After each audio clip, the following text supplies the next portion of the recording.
Hello and welcome. My name is Michael Weatherburn from Imperial College London in the United Kingdom, and I'm delighted to be here to present my paper, The History of Taylorism, Generational Conflict, External Shocks and Contested Terrain, as part of the Academy of Management 2021 Conference History Division.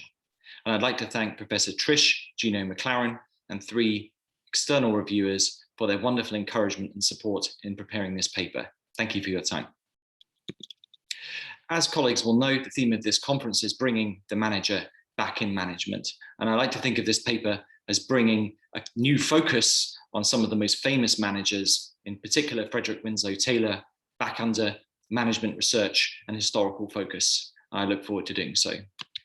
So my role at Imperial College is at a science, technology, engineering and medicine university, leading the humanities and social science program. A great privilege and a challenge to cross disciplines and to work mutually productively together. And I see this presentation today as related to that role. I also conduct consultancy work, which you can see at projecthindsight.co.uk. So my presentation will be structured as follows. After this introduction, project ambitions, what am I trying to do?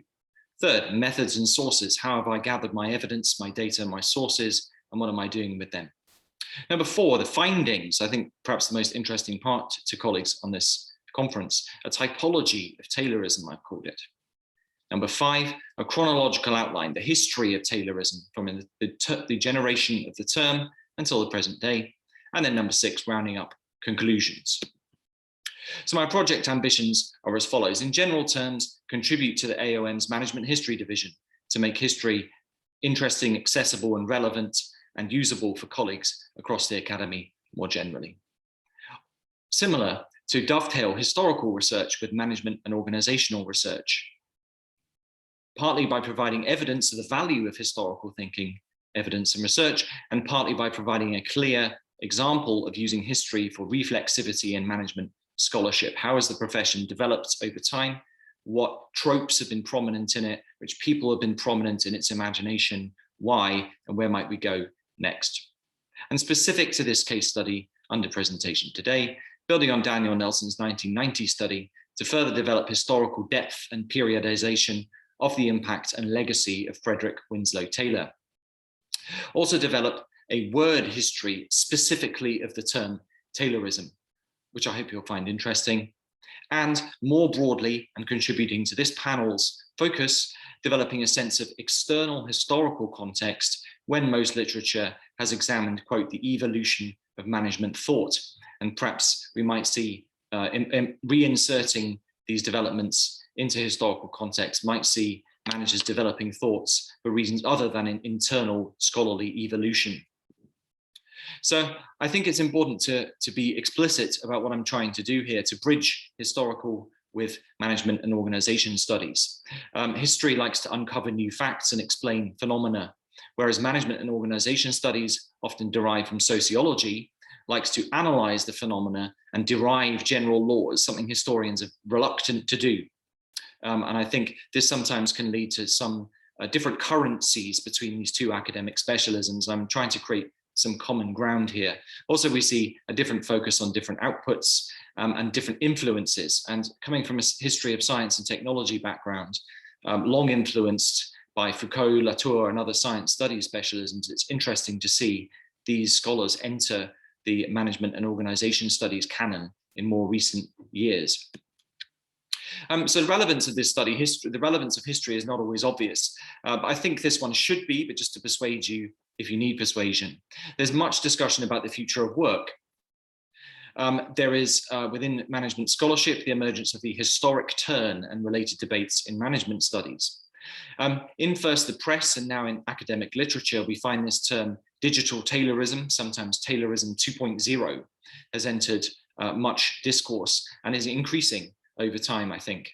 And of course, the COVID-19 working conditions has boosted debate about labor and technology in the broader political economy in a way which perhaps none of us may have anticipated just a few years ago. But I think it's very welcome to this study that this is now more prominent in political, journalistic, and academic discourse. So what is a word history? There are many word history studies. As you can see, I've listed some on the slide there. And I seek to trace the history of one word to understand how its meaning and significance have changed over time. And I can draw on some template studies because there are other isms named after famous specific individuals, such as Darwinism, Fordism, Marxism, and Newtonianism. And I develop all of my bibliography of those studies in the full study. But particularly influential to me is the historian of science, David Edgerton, who studied the term Haldane Principle, a science policy term, which revealed that although the term was coined in 1918 and is imagined to be continuous until the present day and unchanging, actually it was first used by policymakers in 1963 and not to mean what we might think it meant from the original 1918 meaning. And I think that giving that sense of periodization, changing meaning over time really gave me an idea to look at this word Taylorism and to see what may be productively coming out of that. Sources. Historians love discussing these, and I'd love to do so for a few moments here. Familiar sources, printed articles and books we can study in libraries and archives. Online article and books, newspapers and scholarly publications, but sometimes used what historians call as primary sources, that is, original historical evidence, rather than as secondary current literature. So I'll be studying materials published back to the 1910s into 50s, 60s, 70s, 80s, and so on, all as primary literature. And novel sources, less familiar even to historians, are, for example, grey literature. This would not be management scholarship. This would be things like conference proceedings, bulletins, newsletters, dictionary entries, and even activist publications from the grassroots.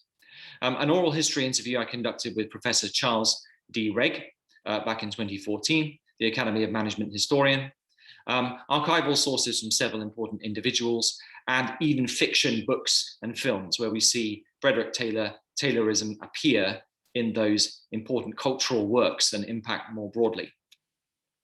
So to present my findings, which I'll also remind you towards the end as we draw to a close. So Taylorism 1, an activist attack on Taylor's work in the 1910s when he was still alive. Taylorism 2, in fact, a French offshoot of the interwar scientific management debate, and actually parallel to the scientific management debate taking place in the English language. Taylorism 3, a construct by 1960s American historians, fusing the original Taylorism 1 as a historical category, authentic to the people speaking it at the time, and the progressive era, defining Taylorism as a distinctively American political, economic, and technological ideology. Taylorism 4 is the one which some of you will be quite familiar with, depending on your generation. I mentioned this would be a generational study. Propagated after the publication of Gramsci's Prison Notebooks in English in 1971, offering workers both critique and salvation. And finally, Taylorism 5, following quick after Taylorism 4, the most combative, derived from Harry Braverman's Labour and Monopoly Capital, a hardline Marxist account providing a critique of the global descaling of work and associated changes in the global working class. So as you can see from this quote in 1999, the terms Taylorism and scientific management have often been intertwined. Why do I say this? Presenting in 1999 the most famous American intellectuals of the 20th century, Peter Jenner here mentioned that, quote, what many people believe is the most important ism of the 20th century, as in Taylorism. It is sometimes argued that Taylorism has made the most lasting contribution to American thought since the Federalist Papers. Taylorism, you might ask, chances are you live and work by it. Now, as colleagues on this session will know, this is in fact a misquote from Peter Drucker in 1954, who said, scientific management is all but a systematic philosophy of worker and work. Altogether, it may be the most powerful as well as the most lasting contribution America has made to Western thought since the Federalist Papers. And this might be a minor issue, except the fact that scholars constantly alternate the terms Taylorism and scientific management. And as we shall see, that is particularly since the post-World War II period. And we can see on this Google Books Ngram, a crude tool, but an effective one for this discussion, we see scientific management in blue, peaking in the interwar times, and then Taylorism appearing in the mid-60s and then growing subsequently to date. What do we know about this? Well, Daniel Nelson, in his book A Mental Revolution of 1990, discussed the following. Before 1910, Taylor and his followers used various labels to describe their work. At the instigation of Louis Brandeis, they agreed to employ the term scientific management, one of the phrases they had used informally. For the next 20 years, scientific management meant the ideas and techniques of Taylor, his disciplines, his disciples, and those who followed in their footsteps. After World War II, when American social scientists rediscovered Taylor's work, they often substituted the word Taylorism, which had been widely used in Europe, and which enabled them to avoid disputes over what was and what was not genuinely scientific. And he concluded, in this volume, the terms are considered synonymous. So I build on Nelson's observations and de-synonymize Taylorism and scientific management in order to try and build up a sense of what is the history of this word and what can we learn by partitioning it historically and authentically from scientific management. So quickly going through the decades in a very short few minutes, there's me with Frederick Taylor's grave in 1915, me in 2015 at the centenary of his death. And I was actually researching the history of his grave and discovered that the term father of scientific management was applied some months when they added the headstone after he had been buried, and the grave was more similar to those you see surrounding it. And we really see this attachment of the term scientific management to Taylor's legacy form very quickly after his passing in 1915, in relation also to his famous book, Principles of Scientific Management. So we also see this term Taylorism coined in a very quite minor way as an activist response to allegedly extractive management practices, both in the United States and in the United Kingdom, in specialist activist literature in engineering, largely, which shouldn't be surprising, I think, to any of us. Whereas intellectuals took the term social scientific management more seriously. In fact, they took it very seriously and tried to consider whether management can ever be an actual science. And we see this in a cross-political spectrum move from conservative social democrats, liberals, and Marxists. And I provide full examples of all of these in the final paper. And we also see emerge in this period a bit of a challenge to the broader historical dynamic I'm examining in this paper, which is why in the late 1910s do we find management intellectuals becoming almost social democratic or very industrial, interested in industrial democracy.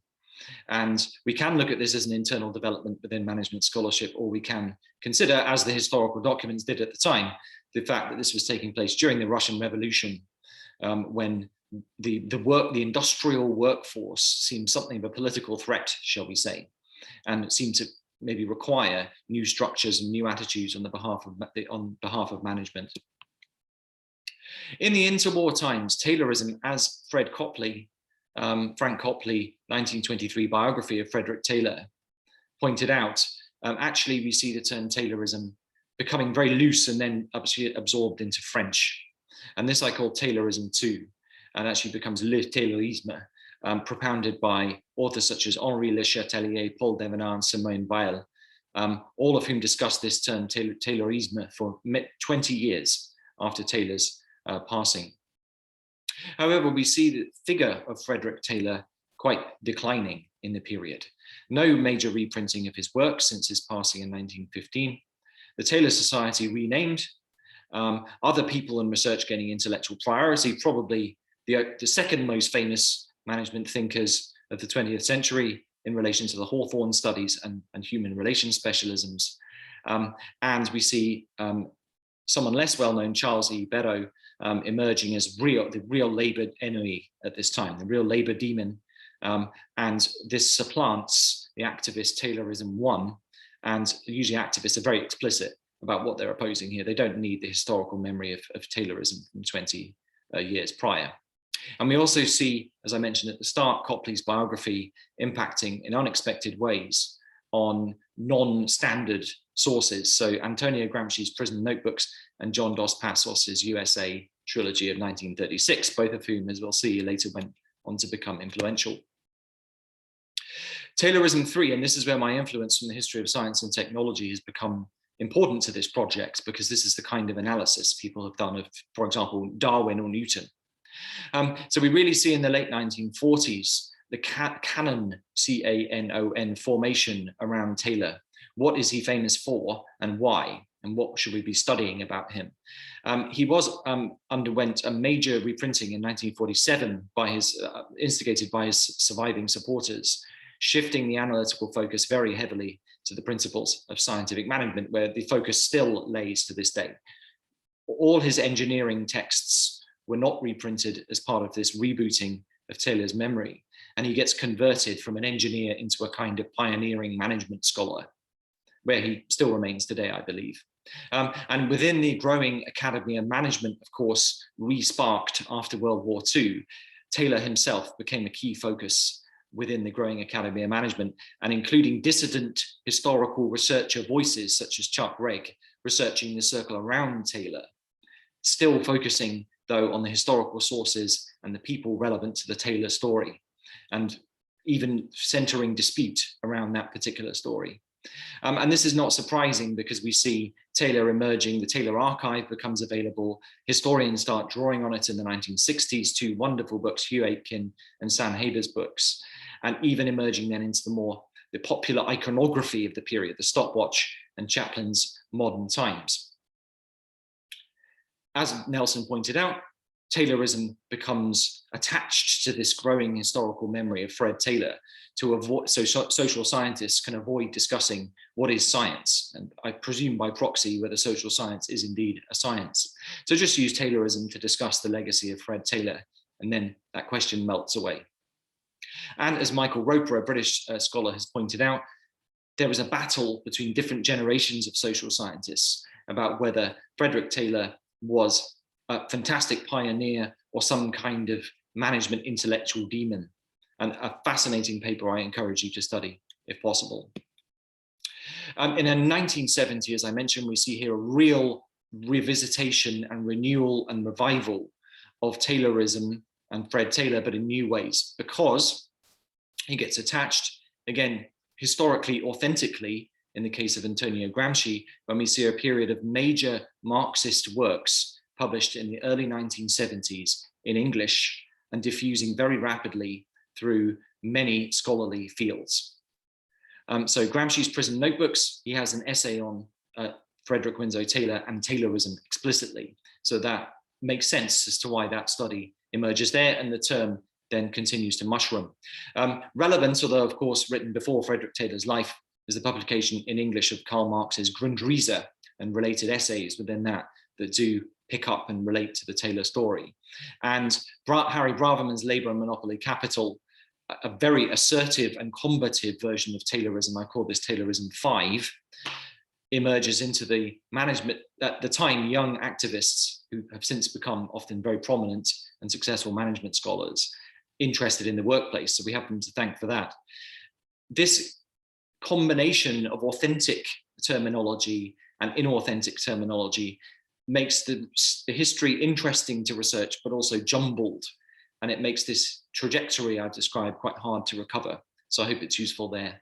And then we see Gramsci, the refreshed Marx, Braverman, and these new Taylorisms influential in shaping a rising new left generation. And some of those scholars there are particularly famous as historians of labor and labor activists.